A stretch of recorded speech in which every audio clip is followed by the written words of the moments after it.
Calm down. Wants to sell. Yeah, he does. Like that's. That's what it is. Producer wants to sell. Emotions trying to force. Good evening, everybody. Welcome to the first ever in-person Manyatta talks that we're very happy to have in beautiful Zanzibar at ZIFF. Yes.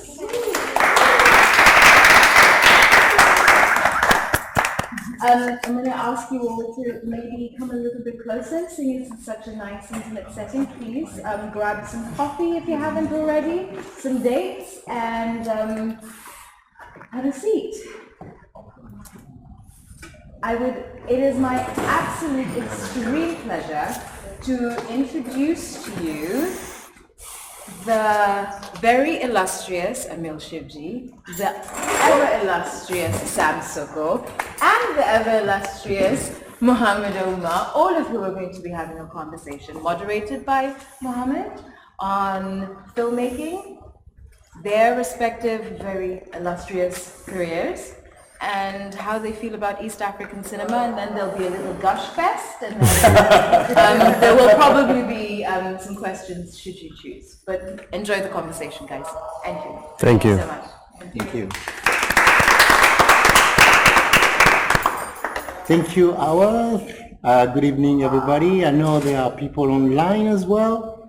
So before we start this, I would like to take this opportunity to thank Manyatta Screenings. I think Awa didn't talk about Manyatta Screenings, but they do, but they do screenings, live screenings, online screenings because of COVID in Eastern Africa, in Kenya, Uganda, and other parts of Eastern Africa. So I'm really pleased to have this conversation with my dear friends Sam and Amil. And before we start this conversation, I would like to introduce you to Sam and Amil. So Sam is a documentary filmmaker. He's based in Nairobi, Kenya, and he's got an approach to socio-political storytelling. And he's been developing content and has been collaborating with artists from Kenya, from the continent, but globally as well. We'll be talking a little bit about collaboration on a global stage, but also in Eastern Africa during this panel. His first feature documentary, Softy, that he produced, he wrote, and he directed it, tell the story of a family man and who has a deep love for his country and has premiered at Sundance and received a special jury award for editing. That was 2020 Sundance edition, Sam, if I remember. Sam has received Emmy, Peabody, and PGA nomination for his work. He's an outspoken defender of freedom of expression and has taken part in global conversations on making media matter when the world is on fire. Sam has funded with a partner LBX Africa, and it's a Kenyan production company, and they works with local and international filmmakers, and they want to bring forward African perspectives to global audiences. So welcome, Sam, to this panel.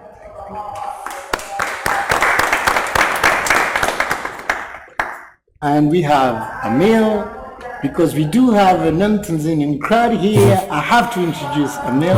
He's a superstar here. I have to introduce you. There's like 4 pages of I just read the first It's page. fine, don't worry about it. Amil is based in Tanzania, his homeland, as a freelance filmmaker and former lecturer at the University of Dar es Salaam.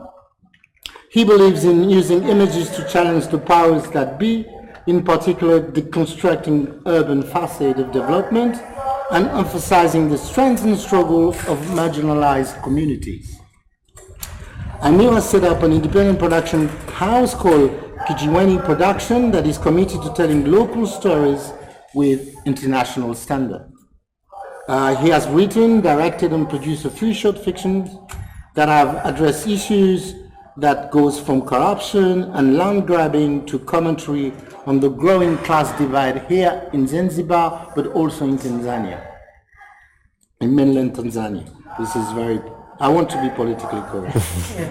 They have received worldwide recognition. He has participated in lots of festivals, Rotterdam, FESPACO in Burkina Faso, and has received many awards, including People's Choice Award in Zanzibar for Best Director and Best Short Film.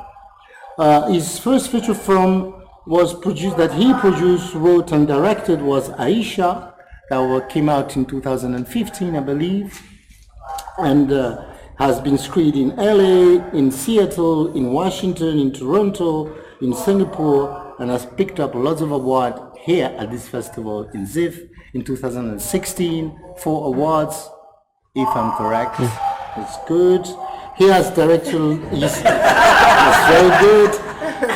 His first feature film was Teen Junction. It opened at ZIFF 2017. And he also produced and wrote his latest feature film, Vuta Nkuvute, Tug of War, that opened this festival and received the famous and very prestigious award at FESPACO 2021 Umaru Ganda Prize and a special jury prize in Seattle. Thank you, Amil, for participating in this. So let's go straight to this matter, and then I want to ask you just a simple question. What drives you to tell a story using film as a technique? Sam? So that it doesn't feel like a weird interview. Good evening, everyone. What drives? It's a broad question. Yeah, maybe let's just narrow it down to, when did you realize that you're going to become a filmmaker? I think in many ways, I'm an accidental filmmaker. I started my engagement in the art and storytelling in theater, but the thing I loved in theater was storytelling, was the idea of communicating what seemed to be complex, what seemed to be difficult to comprehend, and what even seemed to be basic. That it's so beautiful when people engage with an idea and end up leaving and kind of deciphering things and implementing them as if it was their own idea at that particular moment. And I think the power of cinema is that. The power of cinema is you can be in a room with 100 people and they each get something different and they each engage with something different. And getting deeper into that, I think that's the joy I find in documentary, because the thing about working with documentaries, you're working with real people, with their real engagements, real situations, real emotions, and you are just a vessel of what they're feeling and what they're going through and the journeys that they're engaging with in life. So I think for me, that's what keeps me going, and that's what inspired me in the first place, is the power that has in engaging with the world, in engaging with other people, and even engaging with something as intimate as within families, and them being able to react and feel a certain level of ownership in what is taking place. Thank you, sir. Amel? What was the question? Question is, So I got so wrapped into what Sam was saying. Let's repeat the question. Yeah. What drives you when did you realize that you want to become a filmmaker? Well, I'm still figuring that out. I'm still figuring it out. No, it's true. Good afternoon, good evening, everybody. It's been a long day. There's a sense of fear every time I start a project. Doesn't matter whether it's, Vuta Nkuvute or this year in 2019 or it was Shushan in 2012. There's always this huge fear and confusion and an anxiety. And I always think, like, why? Where does it come from? And why is it that every time I make a film, it comes back to me. And it's because I'm not sure if I'll be able to make the movie. And I'm not talking financially, I'm not talking about a crew and a cast. It's actually me as Amil. Can I do this? Can I make a film? Can I tell a story? And I think that comes from the fact that being a filmmaker, when you tell stories, you never fully grasp the amount of work it takes until you're in it and at the end of it, right? And the amount of collaboration you go through and the people that you work with. So I'm still figuring it out. I'm still figuring out what am I in the filmmaking process, because I've directed, I've produced, I've written. I get excited by different departments all the time. And now with like the visual arts and virtual reality and impact producing exhibitions and screenings, I'm still trying to place myself. And I'm having more fun figuring it out than actually deciding what part I want to do. So, you know, that being said, when I started by just writing. It was simply, I'm obsessed about writing. I love writing.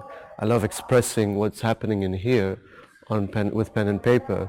And then I went to film school, also accidentally, a complete accident. It's a long story, I won't get into it. But the thing that kept me going, the thing that made me realize that this was a medium, it was a format that I fell in love with and I found extremely revolutionary, was the fact that African cinema that has existed from the 60s until the 80s, and then it dropped and then got picked up again. It's been doing something that that has impact till today. You show a Ousmane Sembène film or you show a Mambeti film today, it will still bring crowds, it will cause discourse, it will excite the mind, it will cause you to think and debate and bring up new ideas and produce knowledge. And for me, that just felt like that was the calling. That was what I wanted to do. I wanted to do it through writing, but I said, here's a format that reaches the masses. And by seeing that, I almost felt like becoming a filmmaker it's a beautiful romantic concept, but it's also such a responsibility because you're presenting communities and people, and you have to do them justice, their struggles, their strengths, their weaknesses, their love, their everything that they do as humans, right? So I'm still trying to figure that out about the whole filmmaker thing, but I think I like to look at it, and Sam and I were talking about it yesterday. When I make my films or when I write my stories, it's not activism, but it's just really building communities. I see it as building communities. Filmmaking is building communities and working with communities. So every film that I make, wherever it is in the world or wherever it is in Tanzania, I will go and I will live there and I will stay there for as long as it takes for that community to accept me and accept me to be part of their everyday life, to tell that story. And even when we go and make the film, they're very much part and parcel of the filmmaking process. Even when we go back for exhibition, when we go back for impact producing, impact screenings, it's so much more than just, you know, these words that we're using. It's really them owning their stories in their film and this film, and there's no other feeling like it, you know? There's really no other feeling. And I think when I've been seeing those exhibitions, that's when it's almost like backwards for me. That's when I realized that, okay, this is my call, this is a film.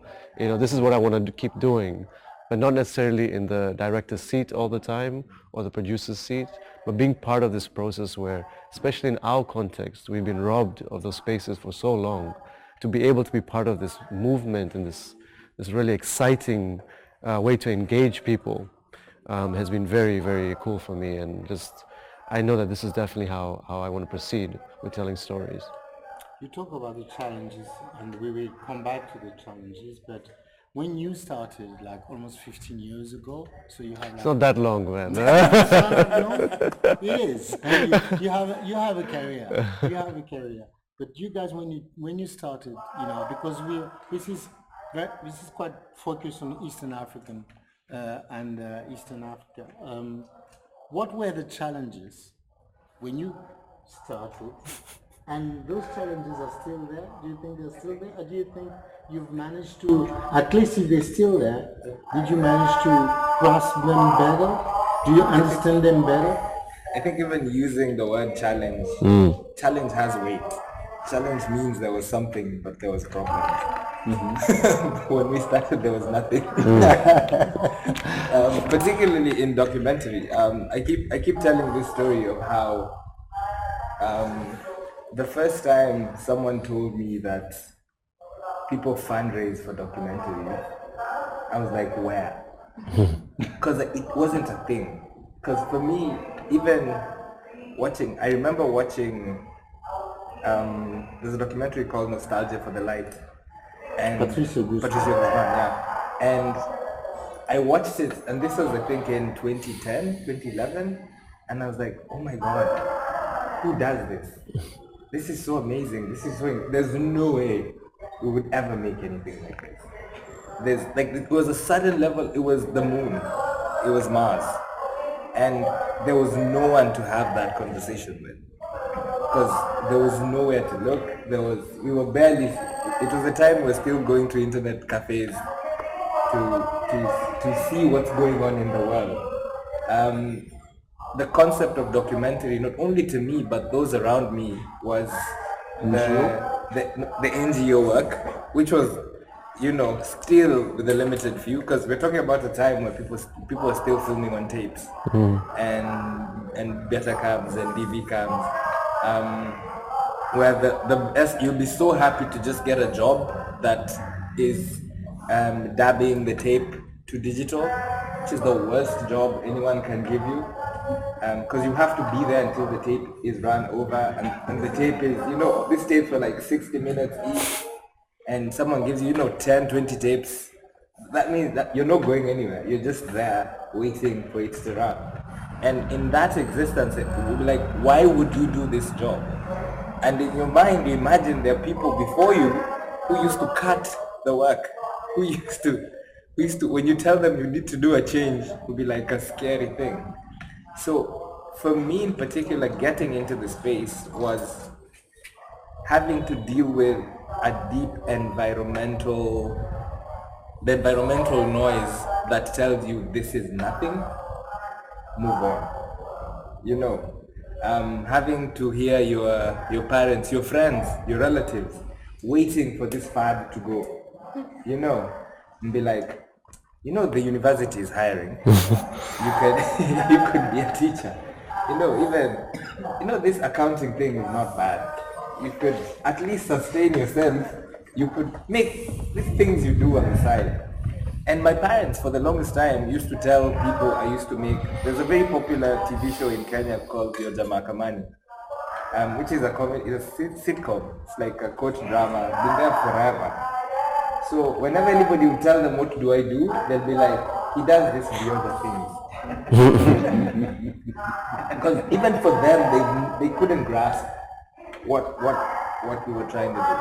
So if at home you're feeling that, and now with all the knowledge of everything that exists outside, the lack of infrastructure, the lack of money, the lack of technical capacity, the lack of mentorship, the lack of information, it's nothing. So that space and where we are now is very different. And I have to acknowledge that. And I have to acknowledge that even having this conversation is different. Being in a space where we're filmmakers who've been part of producing work that has been made by other African filmmakers in spaces that we are familiar with. That's amazing, because before that wasn't there. And going through the journeys and using these journeys to have those conversations, like even before we speak of the challenges, I think we have to acknowledge that leap that has taken place. And it in that recognition, one, I think, we're like, we've come from far. But it's first with that recognition, then now we move to a conversation of how do we actually build foundations that are beneficial to our future, that are beneficial to us consistently, so that our work is sustainable. Because a really big challenge that was there before, a really big problem, was the people who were there before us because of how the hell they had to go through to execute what they had to execute, they did not have gas to talk to us. Yeah, it was like, huh? I don't, why do I have to be the mentor? So it's I think at this point the challenge for me that's different from that time is how do we build a sustainable industry and community that we are not only involved in but is also fueled by the people around us, by our environment. Thank you, sir. So maybe it's not the challenges, maybe the landscape in Tanzania. You said you went to film school, so I suppose it wasn't in Tanzania. No. But you decided to come back, which is like it's not common. Yeah. Because most of the people, when they go to film school, they stay in Europe or the Americas and they don't come back. So maybe the landscape then and now for the Tanzanian film industry, in a very synthetic way. No, I mean, I don't want to repeat what Sam has said so clearly and articulately, but it's when I came back from film school, again, it was a complete accident that I ended up in film school. But when I came back 9 years ago, that's how long I've spent in the career. The immediate thing for me was that I'm going to find what people are doing, which is a bongo movie scene, the term that's used for the Tanzanian films, and I'm going to join them. And doing film school in the West, everyone, I went to Toronto, so even the professors tell you, when you finish your 4 years, go to LA, fail, come back. Because you don't want to ever think, oh, I wish I had tried making it in Hollywood. And I knew I was coming back, so that wasn't even an option for me. But I had that, that's what you're trained, that's the mentality that, look, if you want to be a cinematographer, start gripping, join the union, 10 years of that. You want to be a director, get coffee, become a PA, work your way up. So when I came back, I said, I'm going to spend 10 years just working on sets and figuring it out and honestly building relationships and solidarity and finding independent filmmakers and see how they work the systems and where are the unions and the guilds, and that's what I was thinking, right? And then I come back and I see what's happening in Tanzania with bongo movies. 1,500, 2,000 films a year. None of them are crossing borders. Really poor filmmaking. It's quantity over quality. And the worst part, I think, for me was the realization that I'm not here to try and save the industry. That's not what I was planning on doing. So I need to join them and just try and convince people, let's try and do different things. So I applied for a grant immediately. We won, made shoe shine. But what I did is I worked with people from the industry, and that's when I realized that everyone wants to do the same thing. I'm not some unique person who thought of this because I went to Toronto, and everyone in the film industry also wants to do that. But at that time, at that landscape, film is being dictated by the markets, and that's the DVD market we're talking about. So the distributor has signed direct contracts with actors. There is no producer-director. They didn't exist.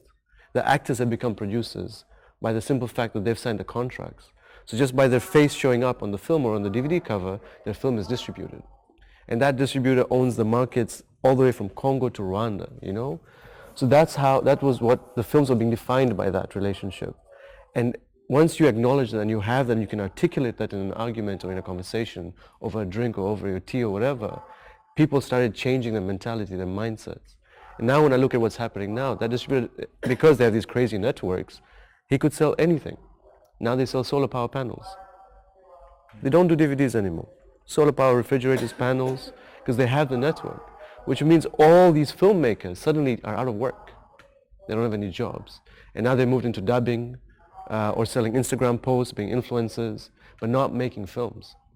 And that's a very short amount of time for such a significant shift, insanely significant shift in the landscape.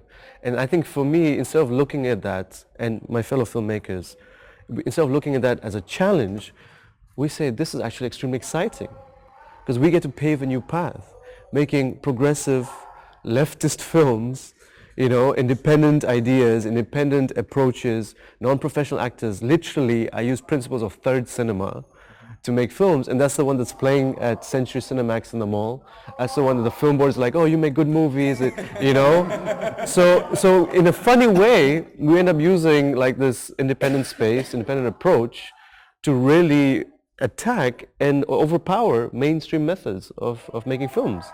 So that's why we have 1,001 challenges, obviously, from everything of exhibition spaces, you know, to cast and crew and skill, but we get to define the new landscape. And that's groundbreaking. It's really exciting, you know. I'm here meeting Sam, meeting you, meeting filmmakers across the board from the region. You know, all day today we talked about sustainability everywhere, at every moment. And it's crazy how we're all on the same page, the same level, even with our different experiences. Whether it's 9 years or 15 years, it doesn't matter. You're going there. Don't worry. You're making the right moves. Because it's a chance to have you, both of you. You are in the documentary space. You are in the fiction space. So I'd like for us to delve deeper into the creative process. This starts with documentary because we love documentary. With our 20 years experience. You know, but how do you approach a story when you have like a story? Is it like, usually it comes from your personal reflection, the way you see Kenyan society, or it's just like your life, or you encounter a protagonist, or how do you approach like the storytelling aspect of it? In a way, I'm a bit lucky because I've engaged in work as a director and as a producer. So in both of these spaces, I'm able to engage with the stories. We found stories in different ways. So as a director, I haven't met a protagonist and decided to make something different. And then as we keep learning and engaging with each other,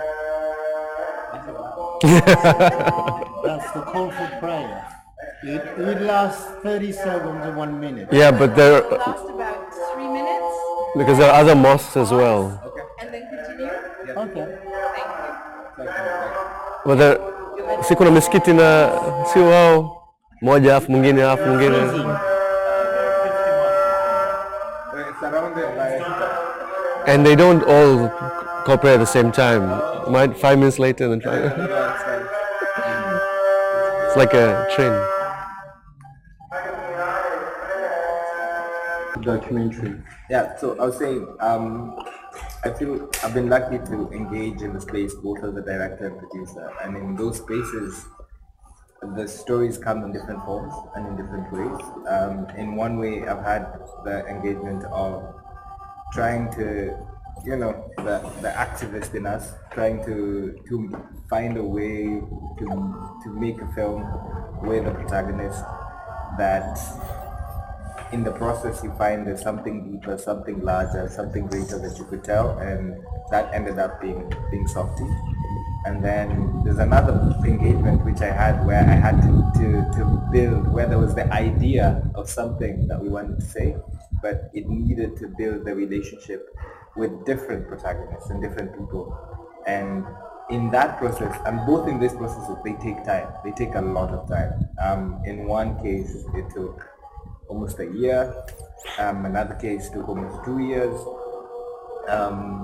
And from the producing angle, there's directors and storytellers who wanted to say something personal, something they've been feeling, something they're going through, and they want to kind of express it through the medium.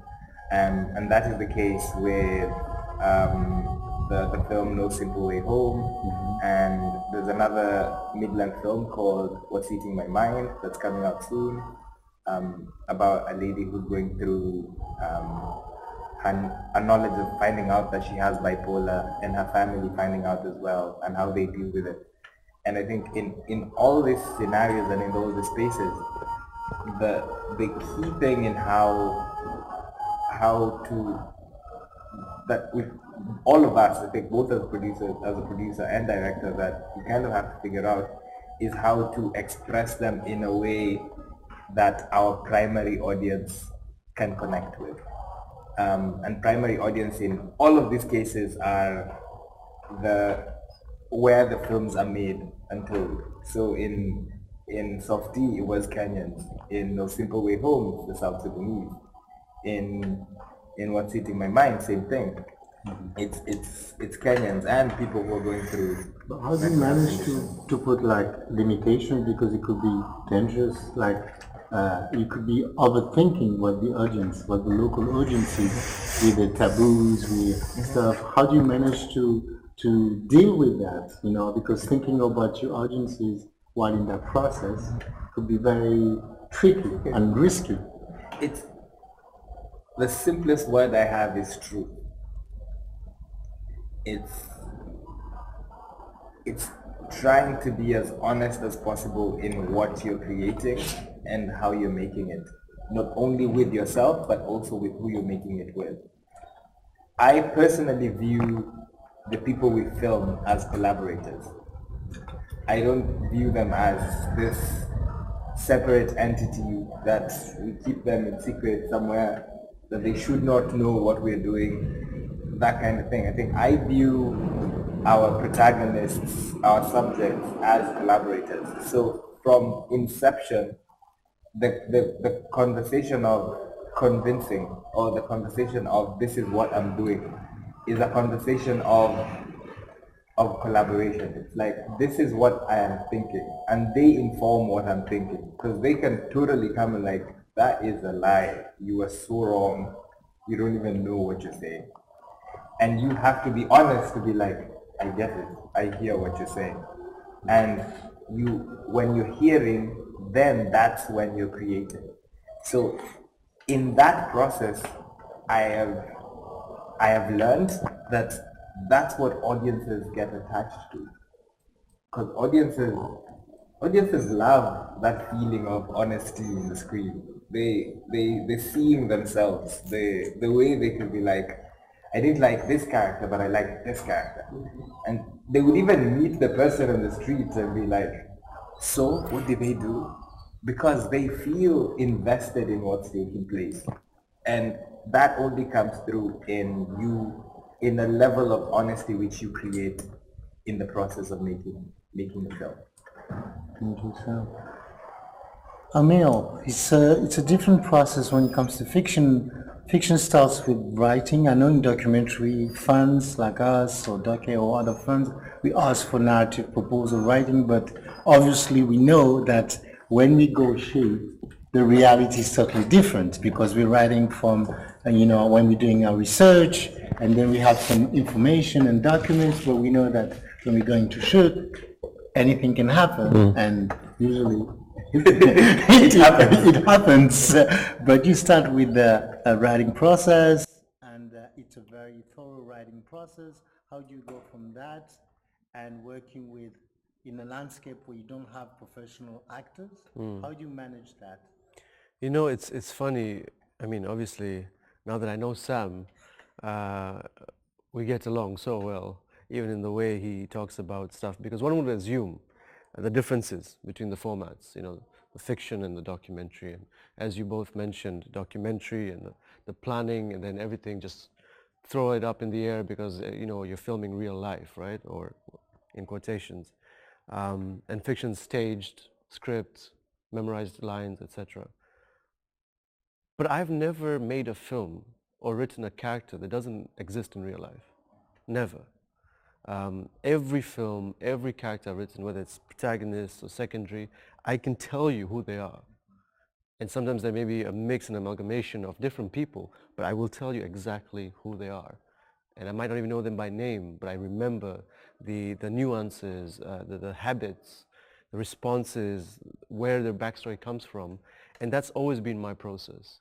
And so you're telling us that you use a documentary approach very much to write your character. Very much. That's very important for filmmakers who are here and listening, and young filmmakers, that you're using that approach to. Yeah, I know how much you love documentary. No, but it's very important because you do have labs or writing workshops with even fiction. I'm talking fiction here. Yeah. That the research phase seems to be non-existent. and it's in both genres. Yeah. That the research phase, the time that you have to go and look out and read and watch and listen to people seems becoming more and more, frozen, Yeah, squeezed. yeah. I mean, I'm actually shocked when I hear writers, fiction especially, who, write their script and like, yeah, I went away to this lab or to this residency and just sat there for like 6 weeks and wrote this thing. I said, but you were alone. Where did you get your characters from?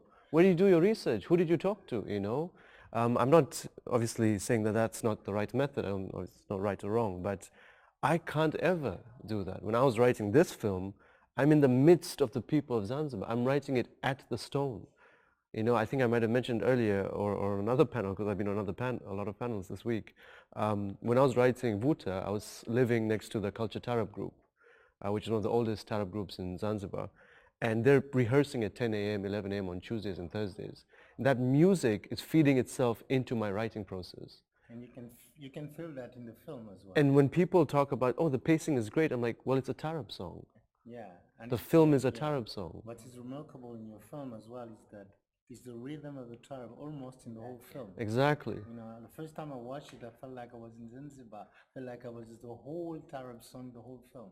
And that wasn't even like a conscious thing. It wasn't like a strategy. It was just being with the people, listening to them to play music, seeing them correct each other and make the song better. They're same musicians for at least 50 years, and they still rehearse twice a week and still try and improve their skills and talk to each other. That's what keeps me going. It's what makes me tell the stories, because I'm really pulled towards communities and how communities form and sustain themselves and survive. Because we know, I mean, especially people living on the margins, they're constantly just trying to survive. But not in a way that, wipe away your tears and it's a sad story. But those struggles, there's joys in those struggles. There's bonds that are formed. There's family and there's friendship. And I think that for me is other stories that I've always, seen around me. It's why I called my company Kijiweni, which is Swahili for at the stone. It's where all people, it doesn't matter what your background is, what your story is, you come and you hang out and you get the gossip from who's sleeping with whose wife to the political background of the country. Everything happens at the Kijiwe. And I couldn't think of anywhere else where great stories are being told. So it's always like when I start writing, I don't have this moment where I'm like, day 3, okay, I'm starting now. It's been there. It's when you walk from one place to the other. It's the people around you. And then I just spend months and sometimes even years. I have spent, I think, 2 years for Zanzibar and 8 months for Aisha, and it was my entire life for T-Junction, hearing the stories around you and the people, and then further doing research and then building characters and their backstories. And a lot of times, almost in all my films, when the real people that I've pulled from can be brought on set, they come on set. Because I want them to see, this reflection. They need to see, it's not exploitative, it's not extractive, it has to be part and parcel. And I think it's very much a documentary approach. And I think there's something interesting in terms of how you're speaking, and not only the poetry of the film and how it's reflective of the space in which the story is told. I think it's important to tell stories like that in our space and in our context, because the influence of how we have been conditioned to tell stories has affected the reality in which our audiences experience them. And what I mean by this is we make documentaries and we share them, but we still have audiences calling the subjects in the film actors. And they're like, so did you have to learn lines? I've done interviews where the news people are asking me how did I script, when did they learn their lines, how were they, did they have to cram them? And I'm like, wait, what? But they've been conditioned to believe that the people they're seeing are not real people, that they're not going through real emotion. And that has affected even the storytellers and the filmmakers to make stories and tell stories to have very shallow characters that have like their depth is so little that it's very so the audience is like, they're just making all these things up. And I think it's important for us to reflect these spaces and allow the stories we tell to kind of just come through on that level? It's funny because my experience is actually the opposite, where most news people will call my films documentaries. They call my films documentaries. Yeah, because they see something that's believable, right? They've been watching bad Tanzanian films for so long that the idea of a Tanzanian film is obviously fake. You know, the spirit, the ghost, has to look left and right before crossing the road. You know what I mean? Like, this is a very common joke that we make about Bongo movies. Or like the thief takes off his shoes before entering the house. Because you've only got that house for like 10 minutes, so don't make it dirty, you know? So when they watch my films, they call them documentaries. We should switch. Yeah, and I'm like, you know that, like, it's fiction, you know, and you have to, but it speaks to one thing, but also the lack of cinematically conscious audiences is another problem. And the other fact that there's this idea that if it's got, you know, if it's clear, it's good sound, it's well made, it has to be a documentary. And they probably think it's going to be about AIDS or mosquito nets or something, or, you know, like... AIDS with mosquitoes. Exactly, you know? And the disabled people. Yeah, that's what they're used to seeing. And so I said, but you watched the movie, why would you use the term documentary? Like, but this is what we know what documentary is. Yeah, so it's really something, huh? But there's a famous quote that says, good fiction film have a documentary feel to them, and a good documentary film, Like, you shouldn't notice. yeah, you think it's fiction. Yeah, like if you watch good documentary, you should, because in documentary we write in the edit. And the thing about the edit, you're trying to compress 3 years, 4 years, 5 years into 80 minutes, 60 minutes. And in those 80 minutes, someone should not watch it and be like, wait, this was 95, this was... So beautiful documentary, you just don't notice that the kids have grown up, that time has moved. And that's powerful. Amil, before we move to the next point, which is collaboration, because you know, in Eastern Africa, to make the kind of film that you are making and producing, you obviously have to collaborate with on an international level. Could you tell us more about your approach with the acting process? Because basically you're working with non-professionals, and that's very evident in all your films. Those are non-professional actors. How do you handle that? Well, you know, I was extremely enamored and influenced by third cinema. And, you know, whenever I say that, people who've studied, like, oh yeah, 60s, you know, it makes sense for that time. And I truly believe in a new wave of third cinema. I mean, most of the people in this room are part of that new wave in the films that we do. Because with third cinema, the idea behind it was that the resources were not there to make films to compete with first or second world cinema. So then instead of looking at it as a challenge, they embraced it. They embraced it and they made films where you see the boom in the shots. They're not trying to lie to their audiences about making the film, but it doesn't pull away from the story being told and the conversations that were being created. Now, one of the principles was working with non-professional actors. And simply because also there just weren't enough actors. There weren't enough actors to cast into your film. But when they started doing that, the first thing that they realized was not only did they find amazing talent, but when they would go and show the film to those communities, to those spaces, audiences are there speaking to someone that's their neighbor. You know, they're seeing something that's completely new and it feels much more homely, it feels much more familial. So I would read about these things and I said, I have to give it a shot, I have to try what happens.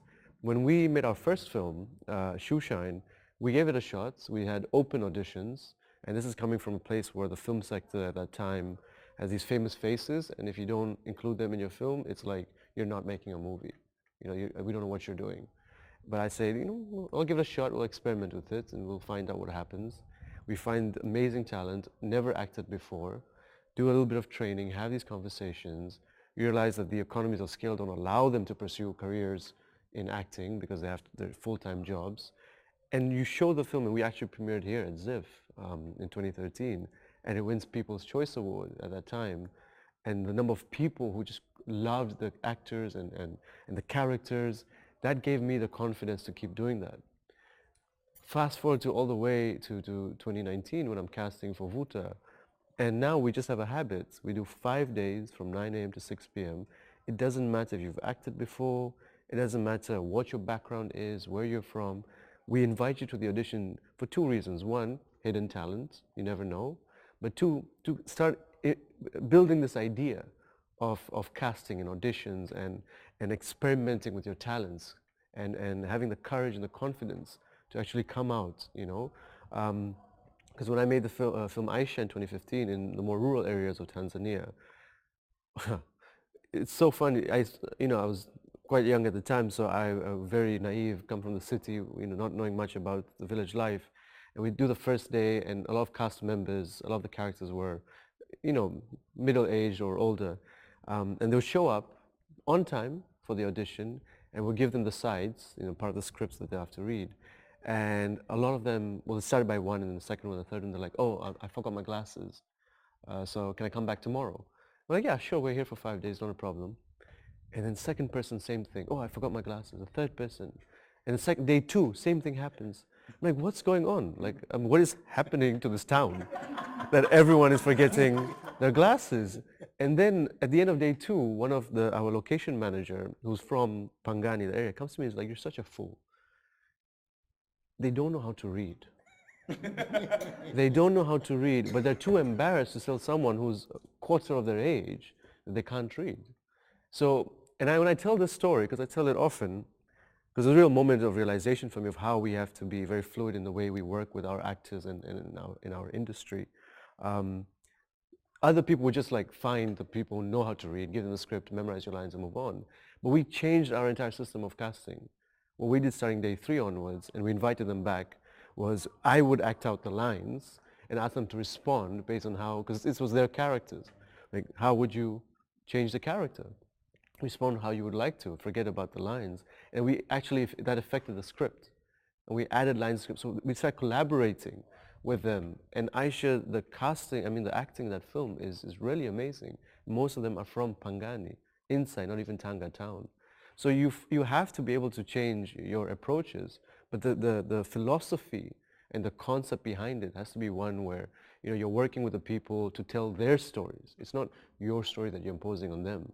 So that it goes without saying, it's obvious that they're going to be part of the script writing stage, they're going to be part of the casting stage, they're going to be part of the exhibition stage, because it's their story.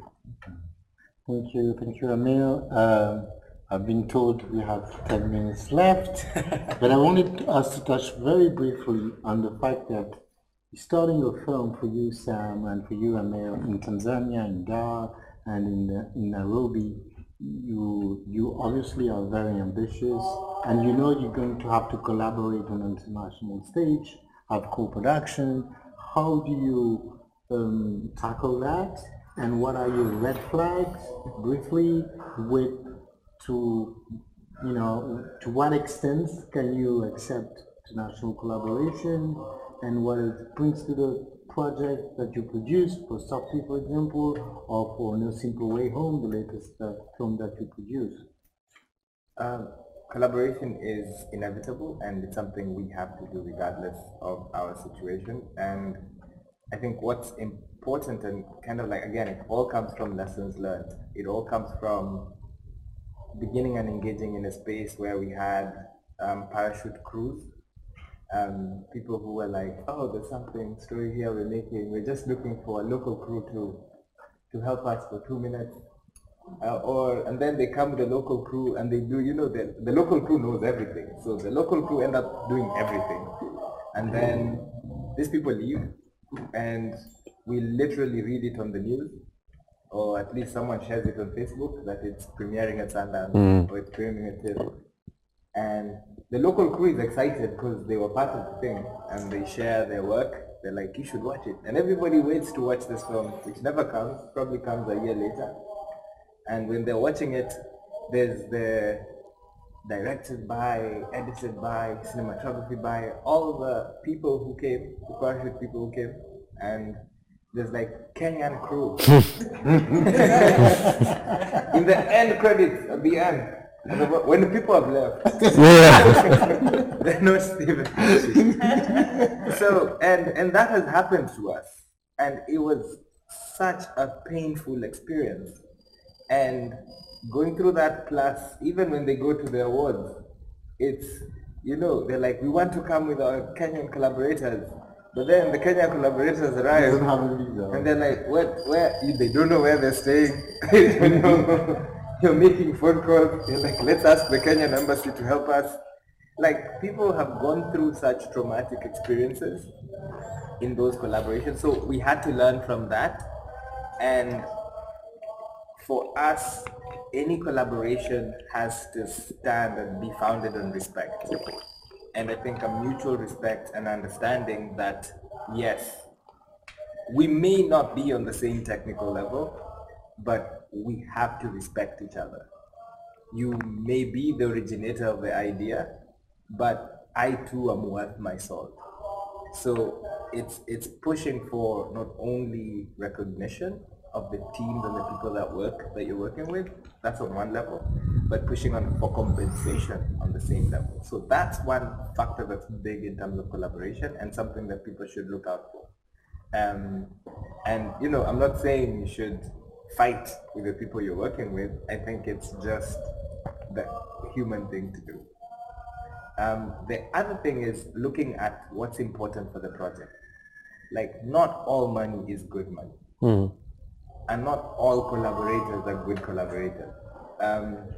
Depending on what you want to do with the project, like depending on what you want to achieve.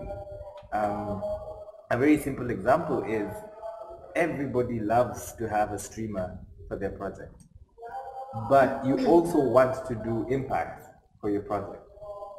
When you're engaging with some streamers, they would be like, they can't give you those rights. It's either on their platform or not. So you have to be honest, like, what do you want to achieve with the project? So perhaps the streamer might not be the best partner or collaborator with your project, and you have to take a different direction. And that's okay. Like, it's not something that should be, you should not view it as the end of your film career and be like, now this is done. So it's important to view the people that are out there and the people you're talking to in terms of the benefits of the project and also the benefits of you as the filmmaker. If say I'm a producer and I'm working with the director, is what are the aspirations of this director? What do they want to achieve? What do they want to learn? Because another thing is, because of the lack of resources and the space we're in, every single call that comes out, people apply to. Like, you have a call that's climate change, you're in. You have a call that's about saving turtles, you're in. You're like applying the same project. And because of the lack of resource. I think there's a level of understanding that, again, all the workshops, all the trainings, all the funding, all those things have to be strategically viewed and have to be strategically engaged with. So those are just a few things that are kind of like to look out for in terms of collaboration. Thank you, Sam. That was very comprehensive. Very briefly, Amil. Yeah, and no. Then we can take one or two questions before we wrap this up. I mean, Sam really, I mean, he said it very, very well. I'll just add that you always have to think about intention and purpose, always. I mean, from development stage to exhibition, it's always about that, especially for filmmakers based on the continent, because we are on the outskirts of the industries, the global industry. It's become sexy right now to have an African co-production because it opens up doors for funding, it's an easier sell to investors, it's an easier sell to distributors, especially with what the streamers are doing, where they're trying to open up doors here so that they can increase their subscribers. So we have to be conscious of that. And again, that's not to say don't do it. By all means. But what is your purpose with this project? What is the intent? If you're making this film in order to be able to get on a major platform so that it's a stepping stone for you, or it's a career movie, by all means, go ahead and collaborate with someone that will just make sure everything is audited, all the finances are good, and all the deliverables will be made. But if the purpose is to make sure this film plays in secondary schools across the country and starts conversations in villages, or is used to educate the political elite who are completely blindfolded by what's happening in front of them, then maybe that's not the route that you need to take. Maybe you need to think about working with a collaborator or a producer who is able to open up those doors for you. And maybe it's not even that you're typical traditional film producer. might be working with somebody who's in a different field. We have to be fluid. We have to be able to work with things that serves the film and not some of our own intentions. I mean, look, playing at the A-list festivals is nice. You know, flying off to Toronto and red carpets and getting the, you know, the Getty Images logo. It's nice. Come on, right?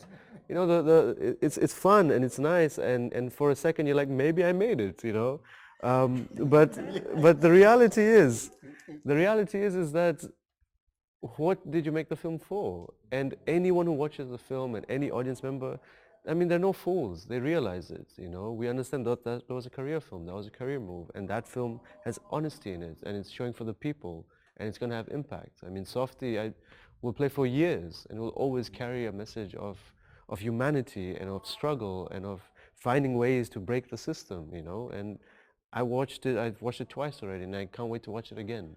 You know, so I think those kind of stories are important. And we have to think about that when we're collaborating. Thank you, Amil. Thank you, Sam. I think we have time for one or two questions. The first question is always the most difficult one.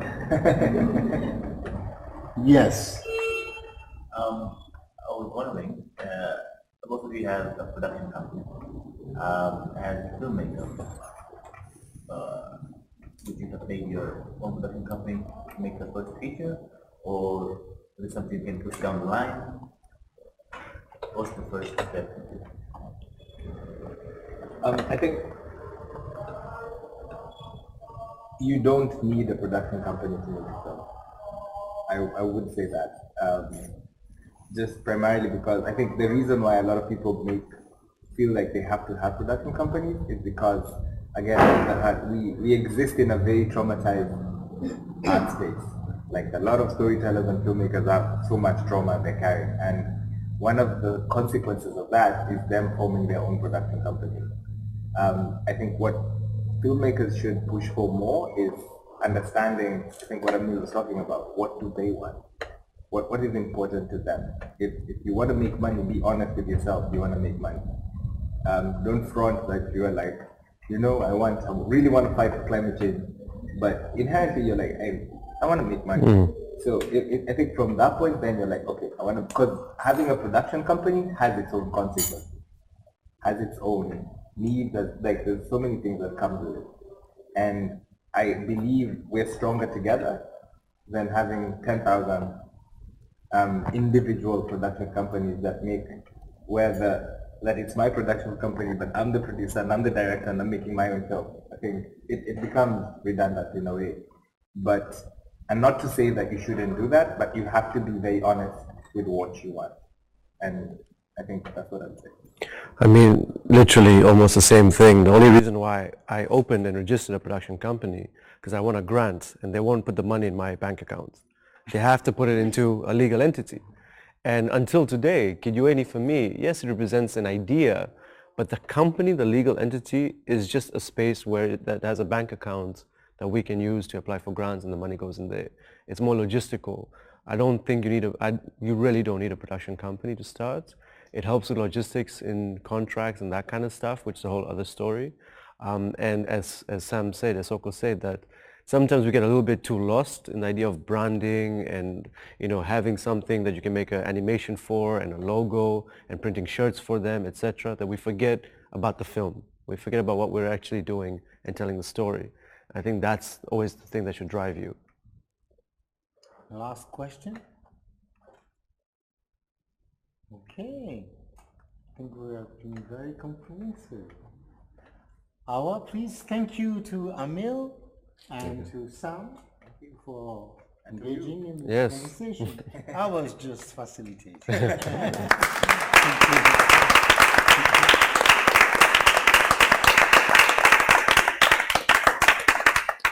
Thank you all so very much for a lovely conversation. I commend you all. You kept the gushing to a minimum. I appreciate that. And thank you for being such a lovely audience. And Hifadhi, thank you for such an amazing location. All have a really good evening.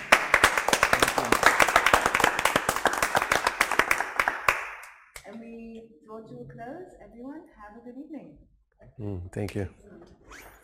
Okay. All right. Thank you, guys.